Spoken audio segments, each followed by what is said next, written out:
Solo con la obra pública, sino de obras en general, obras que ya estaban empezadas, obras proyectadas y ni hablar de nuevos proyectos. Entonces me sugirió que habláramos con Gerardo Fernández, que es presidente de la Confederación de Pymes Constructoras de la Argentina, donde justamente la Cameca y otras aquí en Misiones están formando parte a nivel nacional. Gerardo, somos Silvia y Laureano desde Misiones. Buenas tardes, ¿cómo está? Silvia y Laureano, un gusto, muy bien, muchas gracias por este contacto y por el interés en la industria de la construcción. ¿Es una preocupación así como la de los misioneros en todo el país? Mira, lamentablemente sí, creo que para ser justos, creo que es una preocupación que tenemos todos los argentinos ante lo nuevo que viene. Básicamente creo que las palabras que reinan hoy y que más se escuchan son incertidumbre, por el no tener claro el horizonte de corto y mediano plazo. En nuestro caso en particular tenemos una dicotomía. Por un lado estamos contentos de que el presidente haya puesto sobre la mesa el valor de la industria de la construcción inconscientemente al decir que no va a haber más obra pública. La verdad que esto ha llamado poderosamente la atención, y si bien en los primeros sentimientos han sido de profunda desesperación, angustia, tristeza, muchas sensaciones encontradas de parte de todo el mundo de la construcción, que no solo involucra a las empresas pymes, involucra a sus obreros y a su vez a todo el derrame que esto produce. Entonces involucra al comercio, a la industria, al transporte, al vidrio, al cemento, a la madera, el aluminio. La verdad que es infinito de nombrar todo lo que se involucra a través de la construcción, así que estos dichos desde el presidente electo han generado un revuelo, por ponerle un nombre, en muchos sectores, no solo en la industria. Y bueno, creo que inconscientemente esto ha servido también para hacer un poco de docencia y explicar lo que significa la industria de la construcción. Generalmente disfrutamos de los resultados, pero no somos conscientes de todo lo que conlleva la construcción de un edificio, sea público o privado. Así que en buena hora, dentro de la angustia y zozobra que tenemos por saber lo que va a pasar en el corto plazo. Y sin duda, porque hay muchas obras en ejecución, ¿no? Hay muchas empresas constructoras involucradas, principalmente en la obra pública que se ha reactivado. Y mi pregunta va a la cantidad de trabajadores jornalizados, mensualizados que hay en el sector. ¿Hay números, datos para analizar y pensando en el futuro de estos trabajadores? Sí, claro, sí hay números. Como vos bien dices, venimos de algunos años de una significativa remontada. En el gobierno anterior hubo una baja significativa en las obras de arquitectura, que son las que hacemos las pymes y las que más gente consumen, por decirlo de alguna manera, y más mano de obra. Y bueno, en los últimos 4 años esto se revirtió. Han habido muchas licitaciones públicas nacionales a lo ancho y a lo largo del país. Veníamos de un pico llegando a la media histórica de unos 480.000 empleos. Esto ya lamentablemente encontró su formato descendente, y en los últimos 2 meses ya estamos en 420.000, o sea, ya se han bajado prácticamente 50.000, 60.000 empleos en los últimos 2 meses, y lamentablemente la tendencia es a la baja. De esos hay que diferenciar algunas cosas. Primero, estos son empleos directos, pero si tomamos en cuenta lo que significa la industria, con lo que te explicaba recién, de servicios prestados hacia la industria, transporte, colaterales, el corralón, la maderera, el vidriero y los prestadores de servicios de la industria, seguramente no nos quedamos cortos si hablamos de 1 millón y medio de personas, fácil, porque cuando la construcción se para, en realidad separa prácticamente todo lo que está alrededor de la construcción, así que colateralmente es mucho más. Y el otro dato ya más específico, que siempre ponemos de relieve y hacemos hincapié, dentro del presupuesto nacional hay que dividir el presupuesto en 2 grandes rubros. lo que son obras de infraestructura y lo que son obras de arquitectura. La infraestructura, rutas, aeropuertos, diques, represas, gasoductos, consumen un 70% del presupuesto nacional en obra pública. Pero, colateralmente, ese 70% de presupuesto significa un 30% de mano de obra del sector.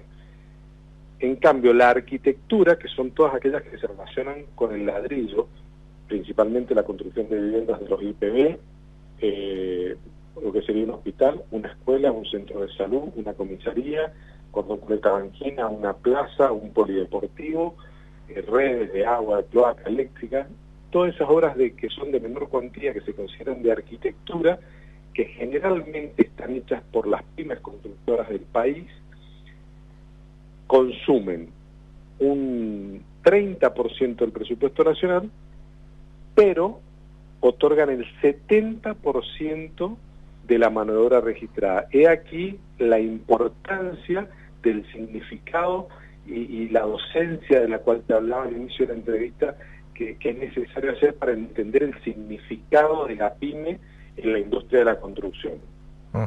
Cuando usted menciona que se han perdido aproximadamente entre 50 y 60 mil empleos en los últimos 2 meses, ¿es una cuestión estacional o porque el anuncio del presidente Milei, todavía en etapa previa a su asunción, generó esa incertidumbre, eso de, esto no va a tener recursos para obras?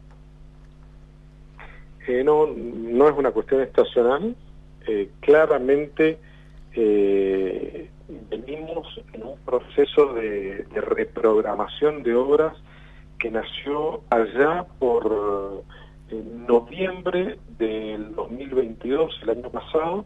No sé si ustedes recuerdan aquel famoso hito que hubo que cumplir las metas del Fondo Monetario Internacional, sí, donde había que llegar a una meta del 1.9-2% del PBI de exceso, y bueno, para hacer ese ajuste que no se llegaba, en realidad lo que se hizo fue no pagar la obra pública de los meses de octubre y noviembre.